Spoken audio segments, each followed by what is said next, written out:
శ్రీ సత్యసాయి జిల్లా సోమదేంపల్లి మండలం గుడిపల్లి గ్రామాన్ని రాష్ట్ర బీసీ సంక్షేమ శాఖ మంత్రి సవిత పర్యటించారు.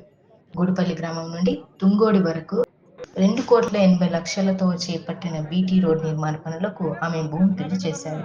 ఈ సందర్భంగా గుడిపల్లి రిజర్వాయర్ నిర్మాణంపై ప్రజల్లో ఉన్న సందేహాలను నివృత్తి చేస్తూ ఎవరికీ నష్టం రానివ్వబోమని ప్రజలతో సంపూర్ణంగా చర్చించిన తర్వాతే జలాశయ పనులు ప్రారంభిస్తామని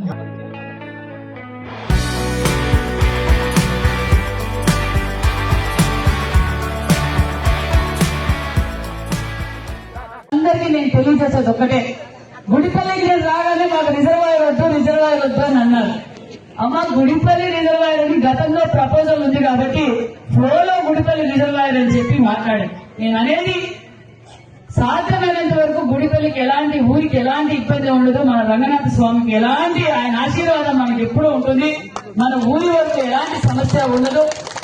ఇంకా ఏదైనా గవర్నమెంట్ భూములు ఉంటే పరిశీలిస్తున్నాం, ఇంకా ఫైనల్ కాలేదు, పరిశీలిస్తున్నాం. పరిశీలించిన తర్వాత నేను, బాలకృష్ణ గారు, మరి కలెక్టర్, మరి ఎంఆర్ఓలు అందరం కూర్చొని డిస్కస్ చేసి ఎవరికి ఏ ఇబ్బంది రాకుండా చేస్తామన్న విషయాన్ని కూడా మీకు అందరికీ తెలియజేస్తున్నాం. త్వరలో పెనుకొండ ప్రాంతానికి మరిన్ని పరిశ్రమలు రానున్నాయని వెల్లడించిన ఆమె అభివృద్ధి పనులపై ప్రభుత్వం కృతనిశ్చయంతో ముందుకు సాగుతోందని అన్నారు.